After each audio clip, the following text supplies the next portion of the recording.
Hey, what's up? Welcome back to Past Gas. This week, we're telling a NASCAR story for you guys about one of the most legendary and influential drivers of all time. This guy started his career at age 8, running moonshine for his dad. We all have heard the story about NASCAR coming from moonshine. This was one of the original guys that actually went from moonshine to NASCAR, ended up having an amazing career both as a driver and a team owner. That's right. He's truly a legend. His name is Junior Johnson. Also, Felipe's here.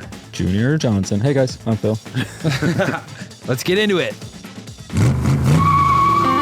One fateful Saturday in the dead of night, young Junior Johnson was making his way back home through the winding Appalachian roads, fresh off a big race win in Pennsylvania. These were roads he knew like the back of his hand, having driven them countless times before. Not to race, but to haul illegal whiskey. Hell yeah. Yes, brother. Junior's moonshining days were just the start of a remarkable journey that would see him revolutionize the sport of stock car racing. From a stint in jail, to discovering the drafting technique that forever changed how cars raced, to owning a championship-winning team and receiving a presidential pardon, Junior was the true definition of a maverick. He was brave, he took more chances than most, and he saw it all as a thrilling game, even if the law didn't quite agree. Beyond his impressive win record, what was it about Junior that made him such an iconic figure in the sport? How did the unconventional skills from his bootlegging days give him a unique edge on the track? In what ways did his rebellious persona shape his legacy as one of the most influential pioneers in NASCAR history? Today on Past Gas, it's the last American hero, Junior Johnson.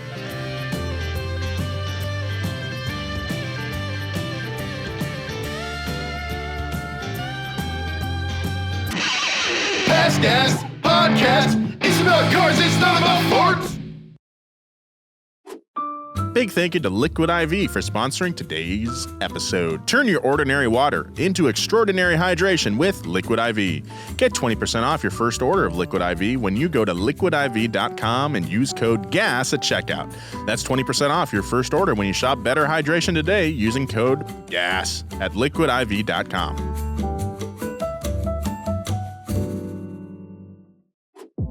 Hey, a big thank you to Indeed for sponsoring this show. Listeners of this show will get a $75 sponsored job credit to get your jobs more visibility at Indeed.com/PastGas. Just go to Indeed.com/PastGas right now and support our show by saying you heard about it on this podcast. Indeed.com/PastGas. Terms and conditions apply. Need to hire? You need Indeed. My name is Nolan Sykes. Hello, everybody. Welcome back to Past Gas.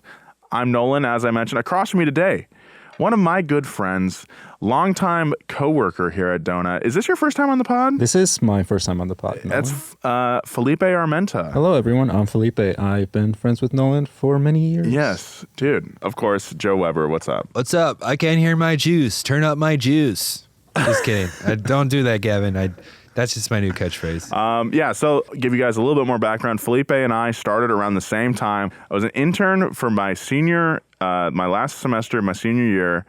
Then after I graduated, May or June of 2017, I leave to go to Hawaii with my family. I come back, and who is sitting in the desk next to me? Who is this guy? But Felipe. I'm like, who is this guy? I'm gone for like 2 weeks, and Felipe's here? Who is it? Who is this dude? And I think I had your parking key at the time. You had Someone gave it to me. mine, yeah. And you were like, excuse me? I was like, who is this dude? But, just sitting at that same desk, though, over the next, couple months, it was you, me, Eddie was there with us, Tony Baldy, Allie and Leah. Oh my gosh, Allie and Leah. Yeah. Wow. All sitting there. That was just such good times. We've had Felipe and I I feel like we've been through we've so much seen together. Some stuff. Yeah. We had so much together on this channel. Felipe, you've done a million jobs for Donut. Felipe has worn a lot of hats. You started out as an editor, right? I was. So I was an intern. Well, just an intern in general. Then, became loosely like an editor, was also doing stills, was also like shadowing Jesse at the time. Anything that came my way, I was just like, I can do that. Yeah. Yeah. And you rocked it, too. Yeah, I think that's like one of your greatest skills, obviously. Like you can adapt so well and just pick up any sort of gear, any job that someone needs Felipe to do. Felipe will do it. Dude, I try. Yeah. In the end, it's worth it. What we get to do is so much Well, fun. I think that's, you're like a super smart guy too. Like you Thank came Yeah, weren't your you like a background isn't chemical even in engineer or freaking something? It's not in TV or cars. anything It's like not that. TV. Yeah. It's not anything. Yeah, I was going to school for biology, and I wanted to do biochemistry, and I was working in an organic chemistry lab. Yeah. Whoa. And then I graduated, and this came up, and I was like, oh, dude, I just love cars too much. Yeah. The first couple months, you were making like a 2-hour commute, I right? was. From San Diego. I was driving from San Diego to Jeez. LA to be at Donut. Yeah. God It's dang. crazy, dude. Worth it. Yeah, totally worth it. Yeah. But I remember being like, damn, this dude's like putting. Oh, that's right. The first day, I remember I pull into the parking lot. I see this little Yaris on like TE37. Like, were they reps? They were, they were TE30 JNCs. TE37 reps. And I was like, damn, you know what? That actually looks like pretty good because it was like lowered down. And I walk in. And I like sit down and like, you know, introduce Felipe or whatever. And like, I think like a couple hours later, I was like, do you see that Yaris on the parking lot? I was like, that's pretty cool. And then we're walking out to the parking lot together and you get into the Yaris. And I was like, oh shit, this guy's cool. And it looked ridiculous because I had coilovers in it. Yeah. I decoupaged like my whole, I think about it now. And I'm like, why did I do that? The center console. The center console was all like initial D decoupage. Oh, that's cool. I just got bored one week and I was like, why not? Yeah. Well, it's a Yaris. Just do Exactly. it. I was like, this car's fun. It But was sick, those dude. wheels would end up backfiring you on the highway, though, right? Yeah. Well, I think my mechanic forgot to tighten one of the wheel lug nuts. Oh, and no. Yeah, chaos ensued at some point. But then I upgraded.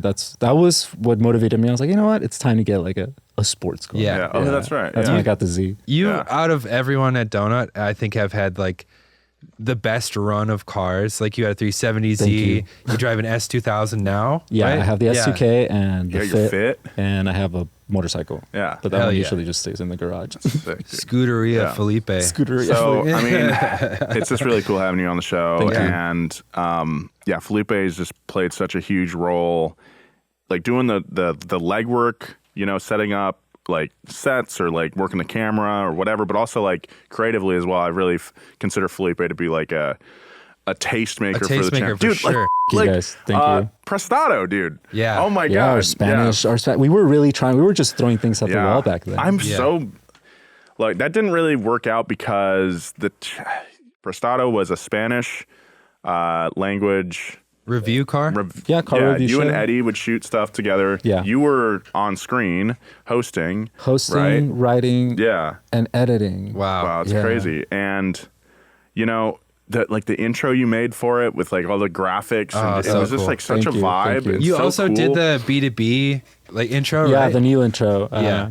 Jesse yeah, came that's up with the right. original one when we were still doing like Yeah. we had the time to do the 360s. Yeah. But I was gonna say, like with Prestado, I still get asked about that sometimes, and it's like the reason that didn't work out is because it was in Spanish, and not just because like from an audience perspective, but I think like what we figured out was that the YouTube algorithm, if a channel is all one language and then you have stuff in another language entirely, like the algorithm doesn't really know what to do with it, or at least it didn't at that time. It didn't. And I think still now it just gets confused. Yeah. And there's so many like back end numbers that just throw it off. But if anyone at Telemundo is listening to this, Yeah. For we real have a though, Spanish series. I've been wanting. I don't know how it'd do, but it would just be really cool to like do that again. Yeah. Yeah, that was fun. Absolutely. Yeah, It was, it was cool to see you really and Eddie cool on experiment. camera, Yeah. too. Thank you, boys. Yeah. Thank you. Oh, one last thing. By the time you hear this is old news, but I was in Vegas this weekend. And I feel like working with you guys and working with really funny people has like just made my ceiling a little higher because I was like hanging out with like Normies. people not in entertainment, people who have normal jobs. And I was crushing, dude. Nice. Hell yeah. Sick. I was like, oh man, okay, I'm pretty good. Yeah. I'm good. No, you are very good, Yeah, Nolan. it was funny. Your stand-up I still think about your stand-up all the time. I want to get back into that after our little live show. Yeah. that was fun. Yeah, I remember your opening joke. That last show I went to just had me floored. I was like, wait. We'll keep that up. People still Go to bring Nolan's shit show up, if dude. you want to hear these jokes. Yeah, but I do want to write more jokes. It's fun. Okay, so let's talk about Junior Johnson here. Not a euphemism. Robert Glenn Johnson Jr. was born on June 28th, 1931, as the fourth of 7 children to Robert Glenn Johnson Sr. and Laura Bell Johnson. Young Robert would one day become known simply as Junior. Growing up in the unassuming blink-and-you'll-miss-it town of Ronda, North Carolina, Junior's upbringing was anything but run-of-the-mill. Founded in the early 20th century, this town boasted a population of less than 400 at the time of Junior's birth, and the area was closely tied to the illicit moonshine trade that was rampant during the 1930s. Hell yeah. Dude, Rhonda. Junior's family was involved in the whiskey business way before he was born. But for the Johnson clan, this forbidden trade was a way of life for generations. During the Prohibition era, the Appalachian region was a hotbed of unlawful liquor production, with bootleggers operating extensive moonshining networks to meet the high demands for illegal whiskey. At the heart of this shadowy underworld was Junior Johnson's dad, Robert Glenn Johnson Sr., a legendary figure considered the kingpin moonshiner of Wilkes County, North Carolina. Despite his success, Junior once claimed, quote, I believe my dad would have done it for nothing. It was a way of life. He just loved it. As a young man during the desperate days of the Great Depression, Junior grew up immersed in his father's moonshining operations, learning the ins and outs of the illegal liquor business from an early age. I would love to be the king of anything in any county. Doesn't matter what it is, unless, I don't want to be What like about the king of shit and piss? Nah, yeah. Sounds King like of shit and whiskey piss, business. King Diddler. I don't want none of that. But like moonshine, that'd be sick. Yeah. To be a child in this world? Oh my God. Yeah, but that, growing up in something like that, I wonder if there's like a mundane quality to it, since that's what you're just growing up and you're like, oh yeah, I gotta go like clean the stills today. Yeah. I guess. I They're gotta go, beating like, up another guy in the living room. Yeah. Yeah, it was something that wouldn't hit you until you're like cognitively processing it. Like later in life, you're like, oh yeah, that was like a unique That's way like to grow me, up. dude. I was like in the machine shop. I should have been paying attention to how those freaking machines work. I was just like doing. I should have learned that. What were you doing instead? I was running machines, but like they were programmed and stuff. And usually, if a machine crashed, I would just call my dad over, and be like, "Hey, something happened," and then he would fix it. I wouldn't like, okay, I gotta like go into the program and do that stuff. Never learned that. I was like 14. The sheer scale of Johnson Sr.'s moonshining enterprise was remarkable. But when agents from the IRS's new alcohol tax unit came knocking, the Johnsons' massive operation, which included a jaw-dropping 20,000-gallon still, came crashing down.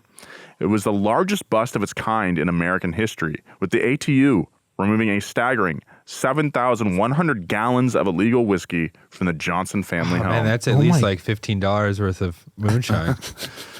Johnson later recalled, quote, I was 4 and my older brother Fred was about, say 5.5. The whole upstairs of my daddy's house was chock full of whiskey, and the agents had nailed some planks to the steps, and they would bring each case to the top of the steps and slide them down those steps.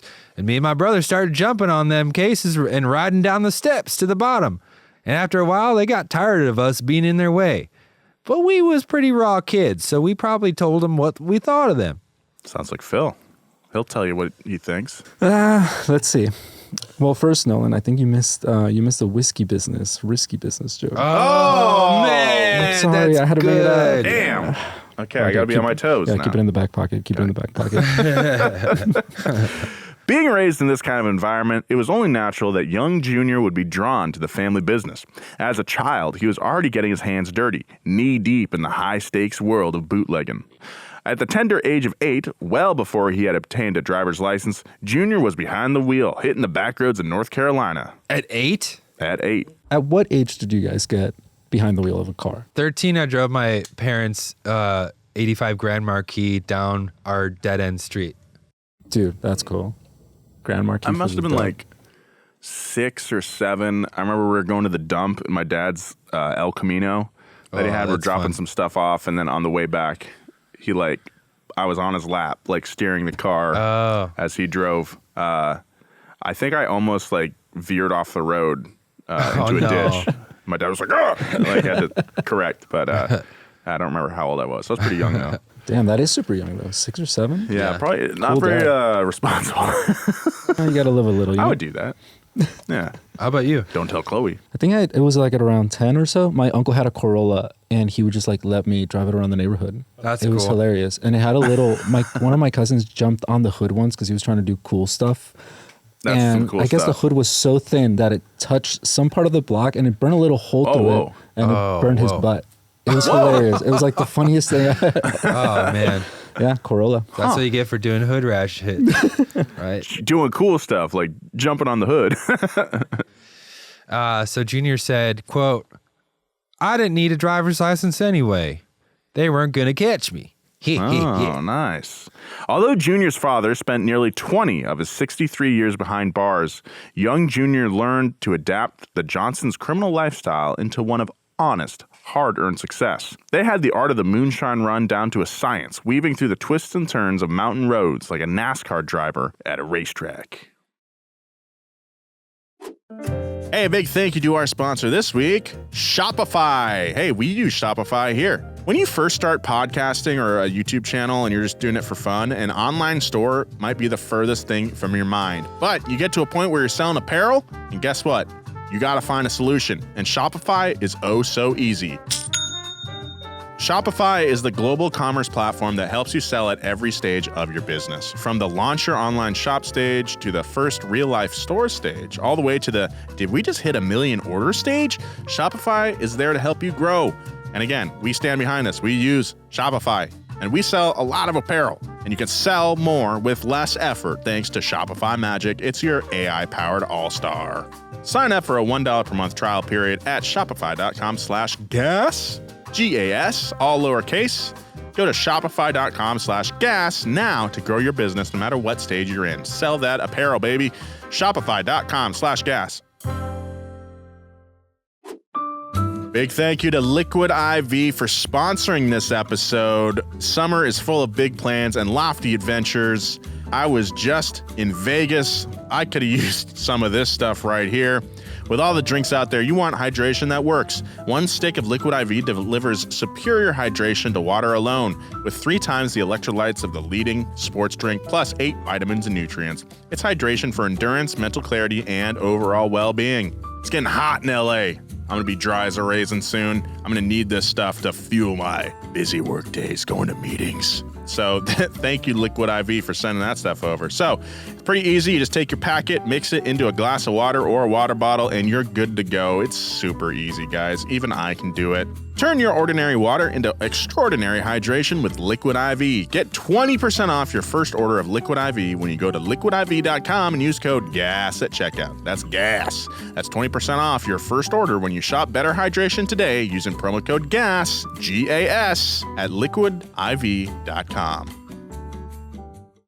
In many ways, the Johnson family's roots in the moonshine trade laid the foundation for Junior's later success as a race car driver. At 14, Junior started Run and Shine, making his first run for his father down to Charlotte.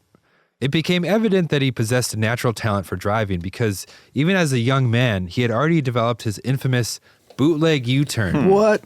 An innovative, quick, spinning turn that allowed him to rapidly reverse direction and escape police, roadblocks, or pursuit while transporting illegal goods.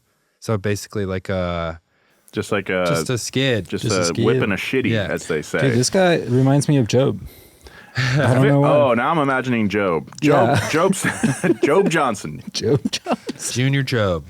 Job Jr. Johnson. This daring driving maneuver would prove to be a key factor in Junior's ability to successfully run moonshine and evade law enforcement for years. I'm just imagining he's just like pulling the handbrake, or in this case, dumping the clutch. Yeah. Whipping that thang.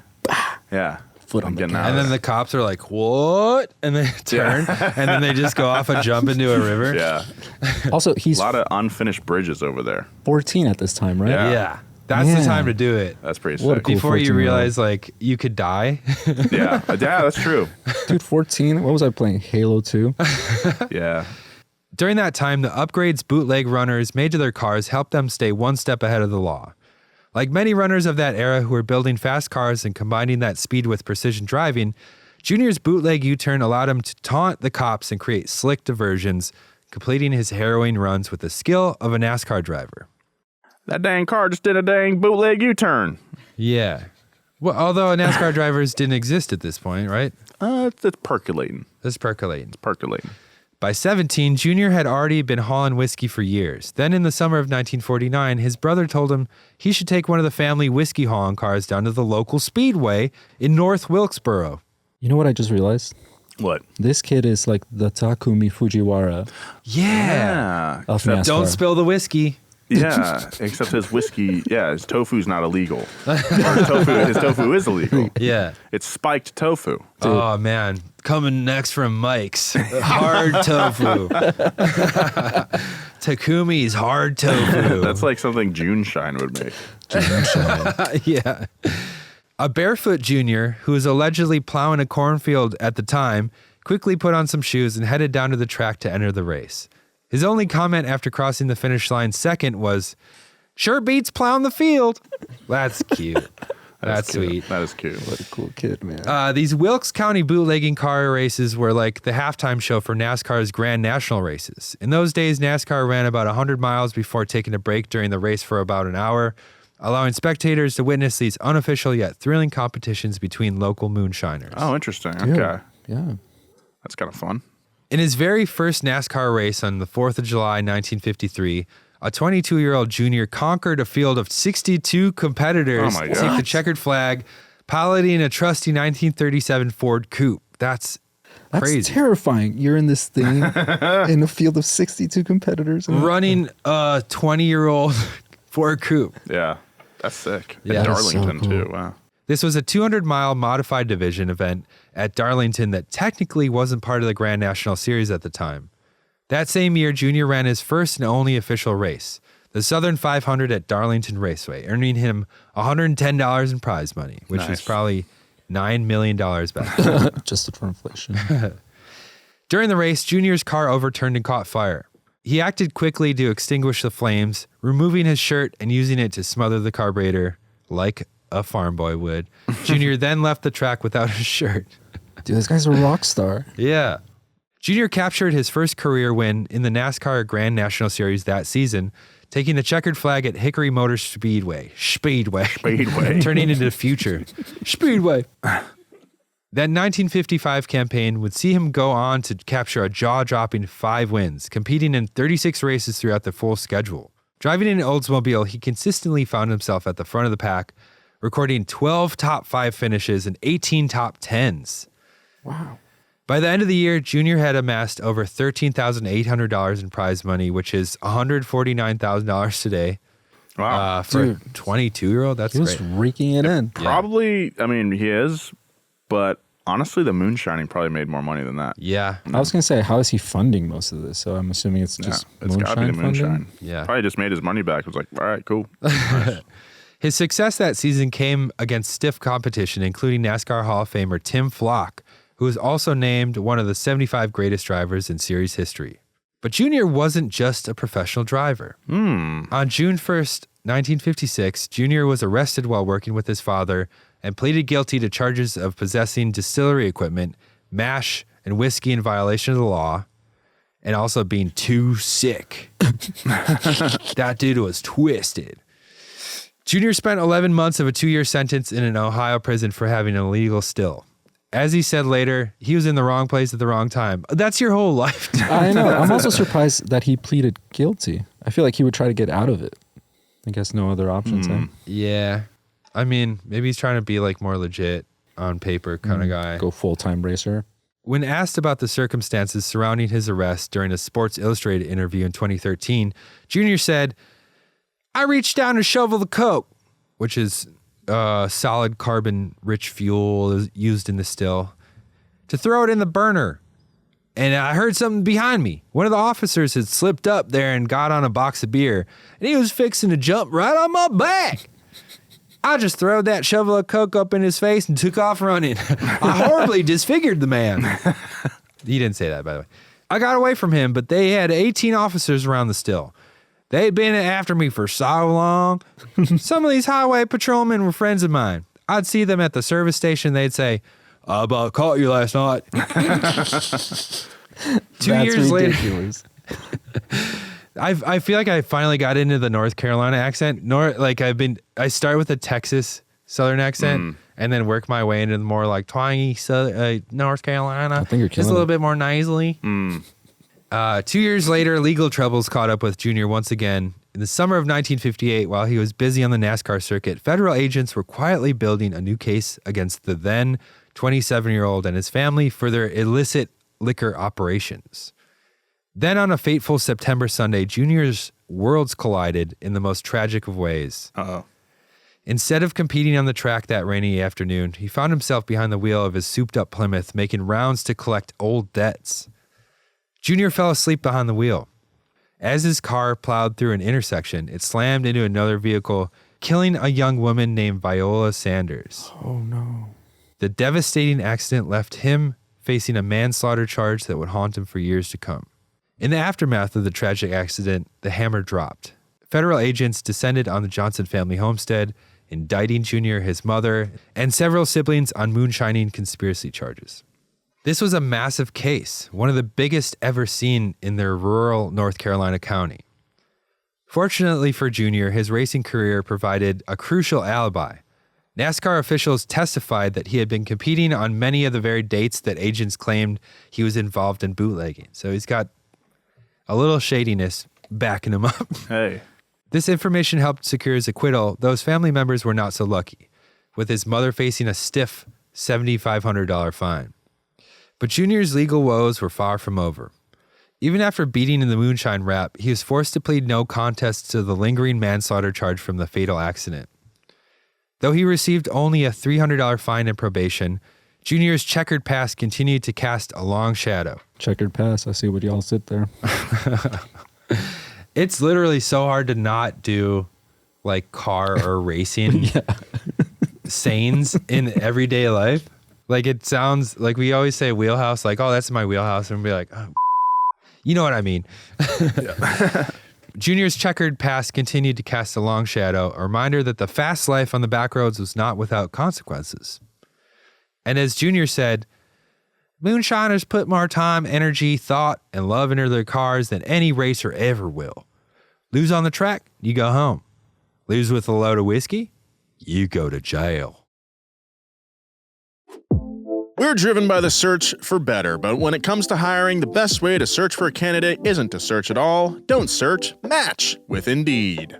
If you need to hire, you need Indeed. Indeed is your matching and hiring platform with over 350 million global monthly visitors, according to Indeed data, and a matching engine that helps you find quality candidates fast. Ditch the busy work. Use Indeed for scheduling, screening, and messaging so you can connect with candidates faster. One of the things I love about Indeed is that it makes hiring all in one place so easy. They got a bunch of different tools to help you match with the perfect candidate. You're going to find people with the right stuff. Join more than 3.5 million businesses worldwide that use Indeed to hire great talent fast. Guess what? Listeners of this show will get a $75 sponsored job credit to get your jobs more visibility at Indeed.com/pastgas. Just go to Indeed.com/pastgas right now and support our show by saying you heard about Indeed on this podcast. Indeed.com/pastgas. Terms and conditions apply. Need to hire? You need Indeed. Junior's early racing aspirations may have been temporarily delayed by a stint in prison, but the moment he returned to the track, there was no stopping him.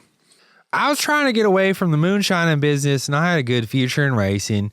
I just signed a contract with Ford Motor Company, and that was unheard of most of the time because the other companies didn't sign contracts with drivers. That's insane. So this guy is a little shady, you know, Yeah. and this huge corporation signs him. Like, imagine, you know how there's like TikTokers that like run from the police and that's their whole thing? Yeah. Like, imagine Dodge. Dodge. They're not in NASCAR. What am I trying to say? It would here? almost be Yeah. like if Like- Insta360 sponsored Alex Choi.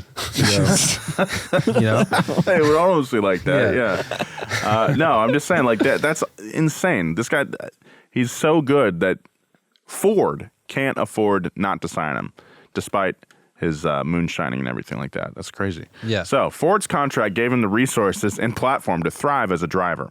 Throughout his career, Junior got behind the wheel from everything from Dodge, Chevy, Mercury, Pontiac, Chrysler, Cadillac, and Oldsmobile. But most of his time, he was driving a Ford. Junior won an astounding 26 of 50 total race Oh my God. wins behind the wheel of a Ford. During his driving career, he even won 3 milestone races for the manufacturer, the 50th, 150th, and 200th victories in Ford's storied racing history. Holy cow. I basically had better luck running a Ford as a driver than I did anything else. He later reflected. I guess I understood that more because my family growed up with Fords. That's literally in the growed up.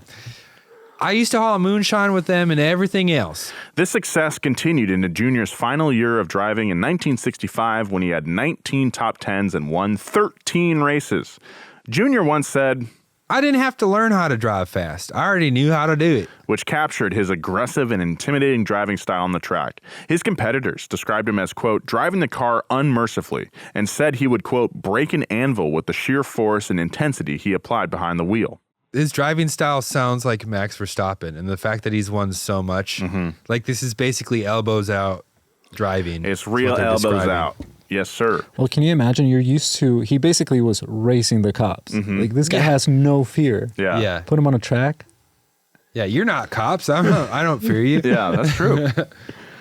The 1950s and early 60s were a golden age for NASCAR, and Junior found himself racing against a who's who of racing legends. Throughout his career, he went wheel to wheel with some of the best drivers to ever strap into a stock car. This included titans like the aggressive Curtis Turner, the Daytona 500 winning Buck Baker, and the tenacious spoiler Tim Flock. He even dueled with Lee Petty, the father of the king himself, Richard Petty. As NASCAR's popularity exploded in the 1960s, a new generation of stars emerged to challenge Junior's supremacy. He raced against the incomparable Petty, the analytical Ned Jarrett, the dominant Joe Weatherly, and other Hall of Famers like Fireball Roberts and Rex White. God, the nicknames are so good. Dude, NASCAR drivers have the coolest names. Yeah. Fireball Roberts. It's because he drinks a lot of Fireball. Don't even try to give him some Jägermeister. No. And he also, when his car starts on fire, he just keeps going. He just keeps going. Give him a pack of Big Red and he'll be set for the day. There's a picture of him like finishing a race, like toasting s'mores on his. Junior's fierce competitiveness and innovative spirit made him a dominant figure on the track. He was known as a notorious cheater who pushed the boundaries of the rulebook, but his willingness to experiment often led to groundbreaking modifications. As it does. Junior infamously modified his cars in unconventional ways, from changing the exhaust pipes from the side to the front to using the slipstream effect to slingshot past faster cars. What would changing the exhaust pipes to go to the front do? Weight reduction, maybe? Oh, yeah. Because at get the time, rid of, what were like they using? downpipes or something? What was the exhaust? Probably steel? It's probably heavy. Probably, yeah. I mean, I don't know. From the side to the front. Maybe not like literally pointing forward like our Ranger was a few weeks ago, but like maybe right out the side of the fender Yeah. or something. I Just don't know. cut the pipes short and have them like come right after the wheel or something? Yeah, I don't know. While there was no official short track champion title, Junior carved a niche for himself on the tight, twisting courses that defined short track racing in that era, earning the nickname the Short Track Specialist. His early success, particularly his dominance at his home track of Wilkesboro Speedway, showcased an innate ability for close quarters competition. His victories were so routine that NASCAR driver Buddy Baker once joked, quote, You could put a monkey in Junior's car and he'd still win. These early victories, fueled by car control and reflexes developed during his moonshine days, established Junior as a master of short-track racing and laid the foundation for his legendary NASCAR career. Over the course of his memorable 13-year career, he would go on to dominate at all the superspeedways of his era as well, racking up 50 Grand National victories. Man. And though Junior's career as a NASCAR driver may have been relatively brief, spanning from 53 to 66, the impact he left on the sport was nothing short of seismic. Yeah. Seismic. That's a powerful word. Yeah. It sure is. Making waves. Really in the moving the ground. Richter scale with Yeah. his moves. Did you guys feel that earthquake last week? No. I think it was the east side one, but it was a weird one because it was just one quick shake. Just And a little all my tremor. all the art on the wall was just like, boom. Oh, Joe over here's got art on his walls. Oh, dude, must be nice. Yeah, I'm a bit of an aficionado. Yeah, who's your favorite I artist? will give a shout out to this guy, Seth Armstrong. Mm-hmm. He'll take a picture of like a Silver Lake hillside with all the like houses and stuff and the mountains in the background. And he does this like kind of impressionist style painting. I love everything he posts. It's so cool. I need to see this. Yeah. The mid-'60s was a bad time for the sport because we lost Joe Weatherly, Jimmy Purdue, and Billy Wade, said two-time NASCAR Grand National Series champion and Hall of Fame NASCAR driver Ned Jarrett. In fact, in a 13-month span, there were 4 NASCAR drivers who perished, including Edward Glenn Fireball Roberts Jr., rest in peace, Fireball, As Junior and Ned battled on the track during the 1964 World 600, they got tangled up coming off the second turn. When Fireball came around the turn, he spun out trying to avoid them, hit the wall, and flipped over. His gas tank was damaged from the impact and burst into flames. Oh no. And those guys are wearing like work shirts. That's and what work gloves. Did they even have cages in the cars back then? In the 60s, they may have maybe roll hoops and stuff, but I'm not sure, to be honest. Helmets? I guess helmets. Yeah. Helmets they had, but like open face helmets with like plastic goggles and stuff. And like no fire retardant equipment. Oh my God. Our cars wound up about 30 feet apart on the racetrack. I had gotten out of mine. It was burning, but had not started burning inside yet. Just as I did, I looked and saw Fireball was coming out of his car, trying to get out of it. He was conscious. He was not injured in the wreck. He said, "Oh my God, Ned, help me out. I'm on fire." Weeks later, Fireball passed as a result of his injuries. That is nuts, dude. Dude, Fireball died on fire. Darkly ironic. Yeah. Yeah. The death of Fireball Roberts shook the NASCAR world. Junior, who was 35 years old, as well as Ned, walked away from driving and transitioned into new roles as team owners. Though Fireball's tragic accident eventually led to better safety standards, including the fireproof suit and the fuel cell for a previously exposed metal gas tank, it also had a big impact on the pair. As Junior later said, "We realized that we could be the one in his place. We both walked away from it." By the mid-1960s, Junior had cemented his status as one of NASCAR's true pioneers. But as the sport continued evolving, Junior could see the writing on the wall. The good old days of racing were giving way to a new era of big money, corporate-backed teams. Junior didn't mind so much. Racing was never really exciting for me. It was something that I could do and felt like I could do it better than anyone because I had been in it on the highways. It didn't excite me like it did other people, and it was getting to be where I wanted to go into some sort of business. This is so crazy. It's like, yeah, you know, the racing's cool, and it's great that like you guys like it, but like you guys are like actually kind of like wimps. Yeah, like I ran from the cops, Yeah. dude. This is nothing to me. Like it's cool that you guys like it, that you like it. Like that's cool for you, but for me, I'm just like kind of built a little different. There's a baseball like I'm not a analogy bitch, in you this know. too. Like you guys are like I'm not calling you guys a bitch, but like you know, it's like I'm not a bitch.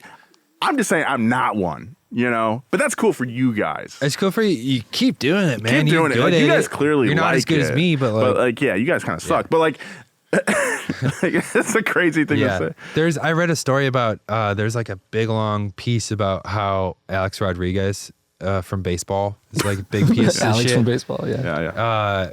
But so when he joined the Yankees, kind of later in his career, and Derek Jeter, it was like the dream team is finally together. Derek Jeter and Alex Rodriguez.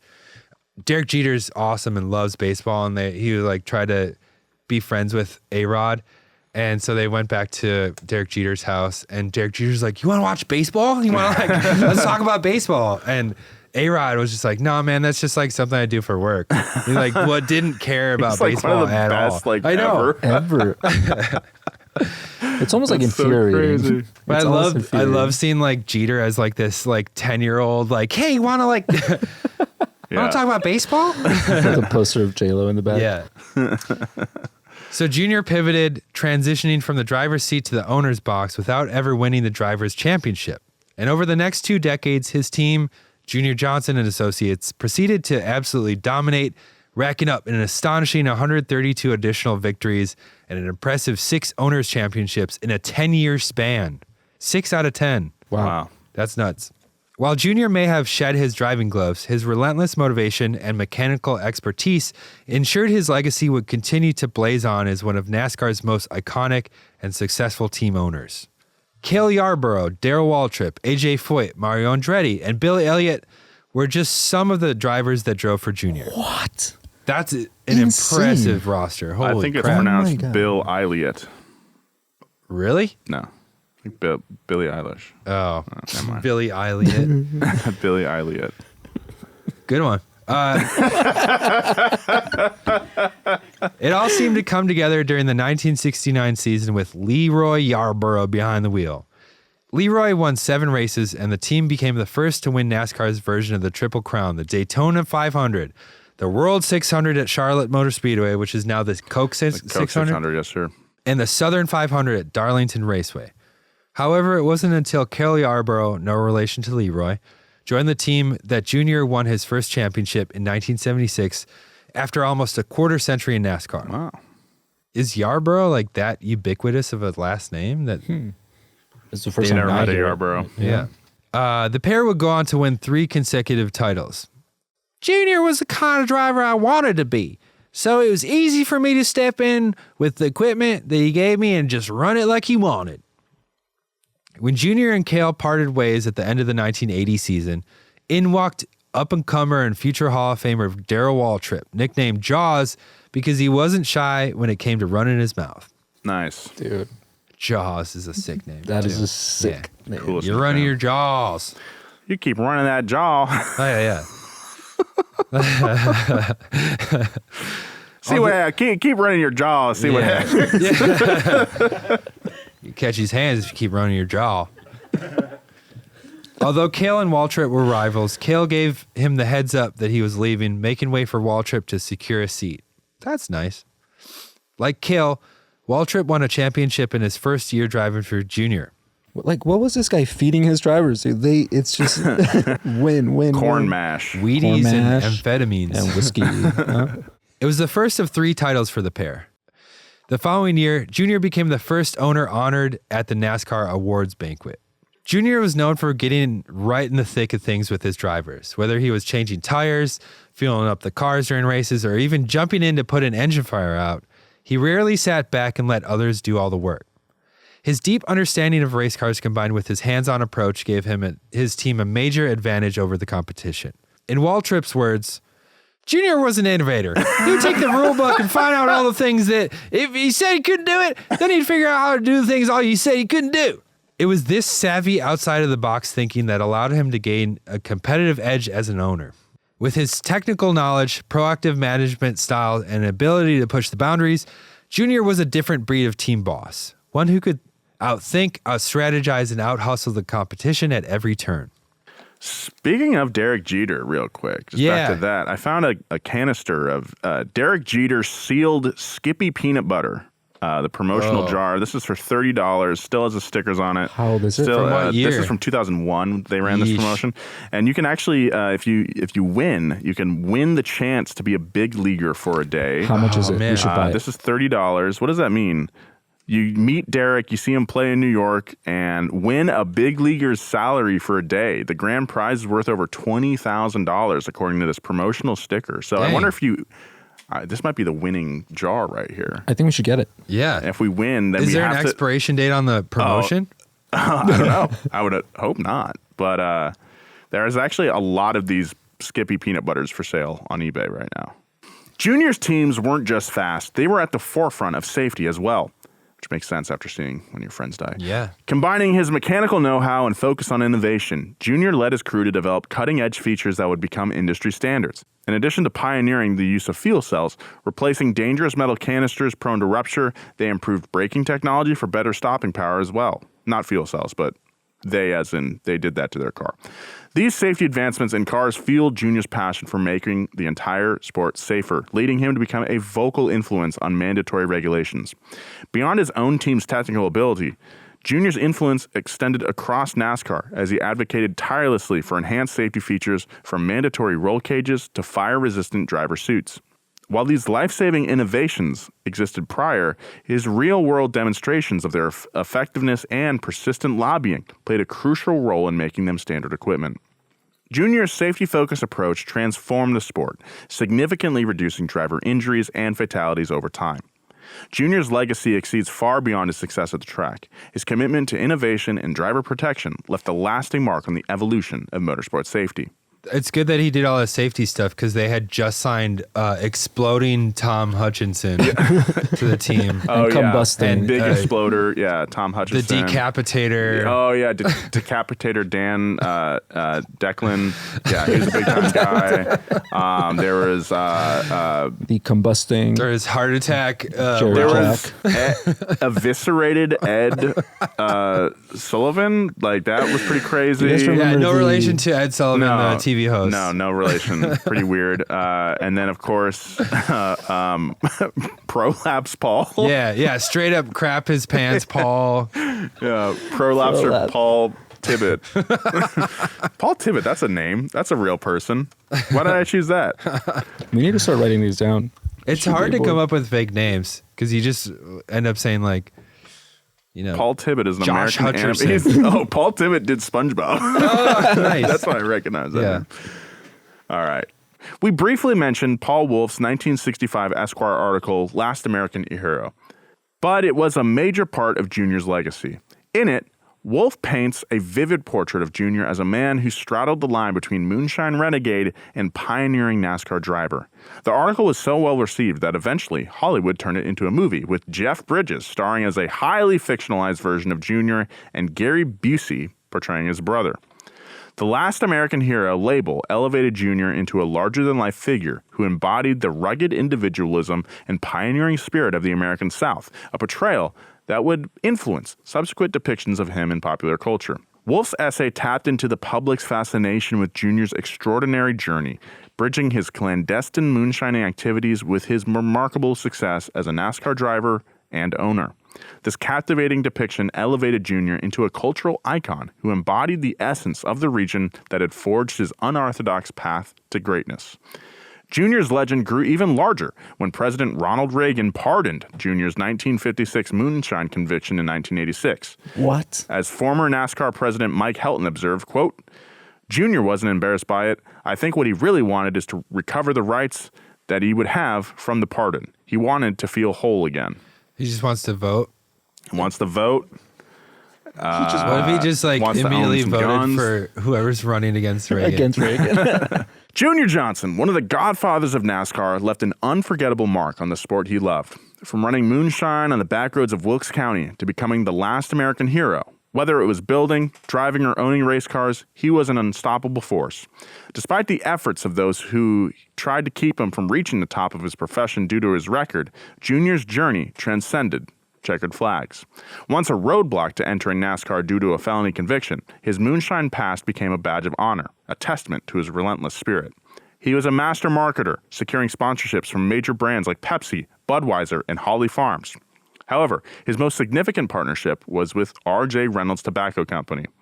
Junior's close association with R.J. Reynolds and their Winston cigarette brand was instrumental in R.J. Reynolds becoming the title sponsor of NASCAR's premier series, which was then renamed the Winston Cup Series. Oh, that's where it comes from. Junior remained connected to his moonshining roots even in his later years, lending his name and expertise to developing the Midnight Moonshine brand. He went legit. Junior's remarkable journey was celebrated with his induction into the inaugural class of the NASCAR Hall of Fame in 2010. That seems late. I know, I was just about to say, that's crazy late. As Darrell Waltrip once proclaimed, Junior Johnson was the man. He was ahead of his time.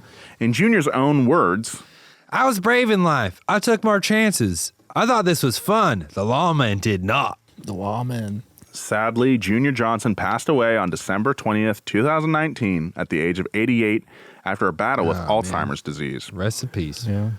But his legacy as a true American icon and one of NASCAR's most pioneering and influential figures will continue to inspire generations of motorsports fans to come. So he seems like a really smart guy just for the fact that he got out on top. And he was like, all right, I'm gonna be a team owner now. I'm done like risking my stuff. I'm gonna have to watch that movie, dude. Dude, I was gonna, as you were reading it, I was like, has anyone made a movie? And then I was like, oh my gosh, I am watching this tonight. It looks pretty cool. Oh yeah, young Jeff Bridges. Dude, I want to be like this guy when I grow up. Yeah. Aren't you like 36? There's still time. You can do it. I still think about that. Like, when am I going to get like big and strong? It's like, you have a child on the way. I know. No, I do too. I look at myself and I feel, I'm like, is my face flatter than it used to be? Flatter? Flatter? Like That's flatter. What? I don't know. It just looks. Mine's like, I feel like sensitive to things now. I'm like, I spent 10 minutes in the sun and my skin kind of hurts. Yeah. Yeah. Oh, when I was in Vegas, I sat outside in the sun on a pool chair or whatever and put like a towel over my legs to keep it from burning. And then I like was face down. And I guess like people inside were like, or my girlfriend was like, hey, could someone put a towel on him? I was taking a nap. Oh, I woke man. up and I like towel on me. I'm just like dripping sweat. I felt like shit. I still feel like shit, I think, from that. I think I got like heat stroke from it. Oh, yeah, absolutely. It's bad. Anyway, my face is flat. We got some listener mail. Yeah. This is from Zach. Hey guys, longtime viewer of the channel and listener here, and wanted to make sure to thank you all for giving me the content to listen to on my hour-long commute.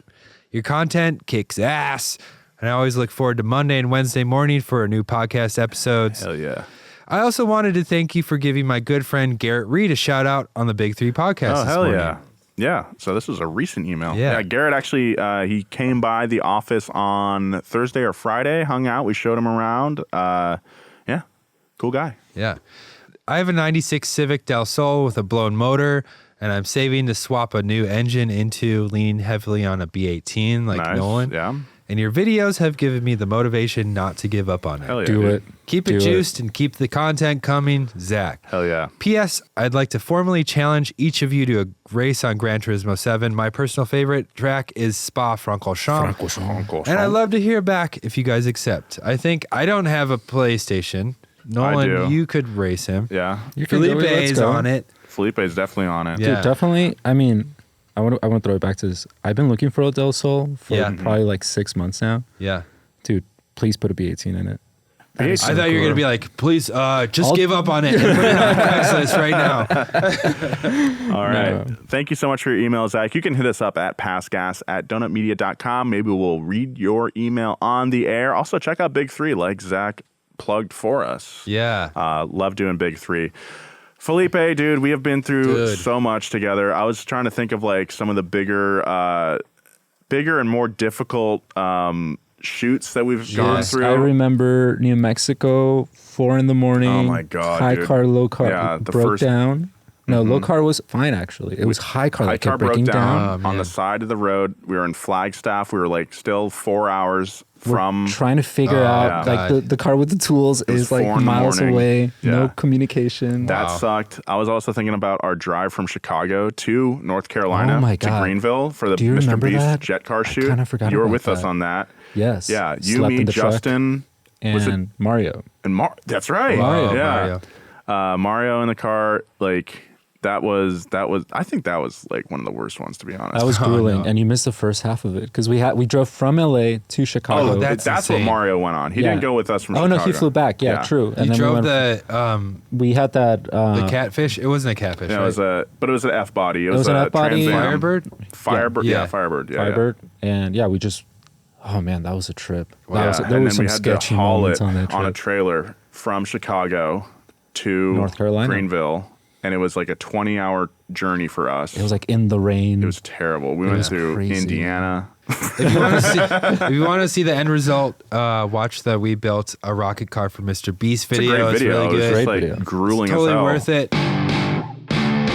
My point to bring up all that is like when you go through big shoots like that, really grueling road trips or like huge shoots that you have to thread a million needles and Yeah. somehow that's the only way to make things work. It's like after going through an experience like that, you're like, wow, I feel closer to everybody involved. But then, Yeah. but Felipe and I have done it. You, me, and Eddie, and like Red Path, have just done that like so many times together. It's like, I don't know. Yeah. You're one of my dudes, man. Dude, So thank you so much for being on the Yeah, show. having me thank here you today, so much, boys. Felipe. Follow Felipe. Plug your socials and stuff. Follow me on dude. Instagram at farm. What's my Instagram? Farmiente? Phil Armenta, I think it is. Yeah. Yeah, Phil, because everyone here calls me Phil. You guys Yep. can call me Phil too. But yeah, that's it. I just have Instagram actually. I don't use TikTok. Yeah. I don't use Snapchat. Yeah. Yeah, been trying to disconnect more. Well, Hell thanks again. Thanks, Phil. Thank you guys for having We'll me. see you next week.